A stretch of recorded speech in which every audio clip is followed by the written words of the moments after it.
ხალი პოლიტიკაში უფრო დააბალანსებს ყველაფერს, უფრო უკეთ დაინახავს, გულთან მიიტანს ადამიანთა პრობლემებს. ჩვენთან ხალი 1000 თავისუფალი ვიყოთ, ხალი მაინც ძირითადია ყველაფერ ოჯახურ საქმიანობაში.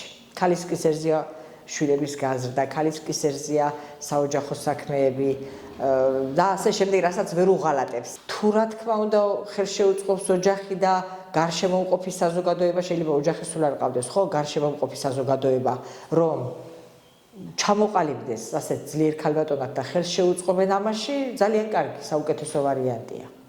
მაგრამ ძალიან ბევრი ხალია, რომელსაც აქვს გონებრივი შესაძლებლობა, რომელსაც აქვს სხვადასხვა არა მარტო პოლიტიკაში, თუნდაც უნარები და მიდრეკილებები სხვადასხვა სფეროში და ვერ ახერხებს თავის რეალიზაციას. ვიცი ადამიანები უმაღლეს სასწავლებელს თავი დაანება, რომელიც ძალიან უნდოდა, ან სპეციალობა აქვს და ვერ შეძლო სპეციალობით მუშაობა. ჩემთვის არავის არასოდეს არ უთქვამს ბავშვობიდან მოყოლებული არც მამის ოჯახში და არც მეუღლის ოჯახში, რომ რაღაცა არ უნდა გამეკეთებინა, რომ დაუშვათ სახლში უნდა დაუმჯდარიყავი. პირიქით, მეუღლის ოჯახშიც უნდა, აბარა, ხალი უნდა მუშაობდეს, დასაქმებული იყო ჩემი დედამთილის და ხელს მიწყვებდა. მესამე შვილი მყავდა 2 კვირის საკურსო გამოცდები რომ ვაბარე და ჩემი დედამთილი მიმყობოდა, ან ჩემები მინახავდნენ, ან დედამთილი მიმყობოდა გამოცდებზე. არ იყო მაშინ ასეთი პირობები, ახლა მანქანა და ასე შემდეგ და შევძელი რომ არ ამიღია აკადემიური, ისე დამემთავრებინა უმაღლესი სასწავლებელი.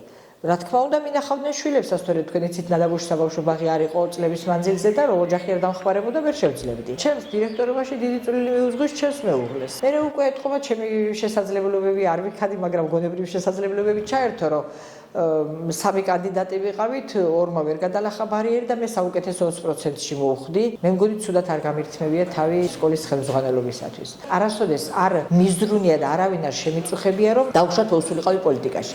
მე ყოველთვის ვაკეთებდი ჩემს საქმეს კარგად და ეთყობა ამან გამოაჩინა ჩემი პიროვნება, რომ შემომთავაზეს ძალიან გამიკვირდა მართალი გითხრათ და პირველად შემეშინდა.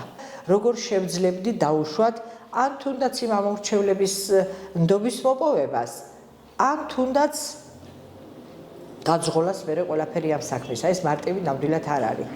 ძალიან პატივსაცემი და სოფელში დაფასებული პიროვნებები მყავდა ორივე შემთხვევაში კონკურენტი. ყველა ოჯახში უპირდებოდი არარეალურს არაფრით, მხოლოდ რეალურს და ზოგადადაც არ ვარ ადამიანი, ვინც ტყუილიზე შეუძლია რაღაცეები მოიპოვოს. ნადაბურის სკოლაში ფუნქციონირებს კალათბურთის წრე და ხელისსაჯარო სკოლაშიც არის უფასო წრეები და იცით როგორ მუშაობენ რაიონიდან ადგილზე ვერ ვახერხებთ უსახურებას. ახლა არ იგეგმება კიდევ რა დამატებითი უფასო წრის გახსნა. გათვლილი მაქვს სულ დრო.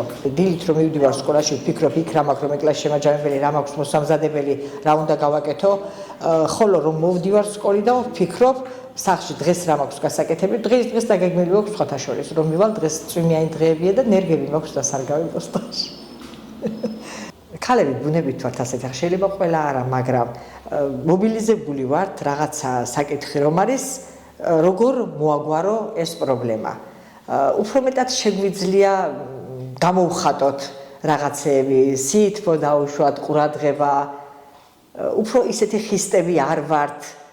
და მე მეხმარება, რა ვიცი, ყოველ შემთხვევაში მე მეხმარება ეს თვისებები და ეს მიდგომები ადამიანებთან ურთიერთობაში. ვისურვებდი, რაც შეიძლება მეტი ქალი ყოფილიყო პოლიტიკაში. უკეთესი იქნებოდა, ასე მგონია ცხოვრება.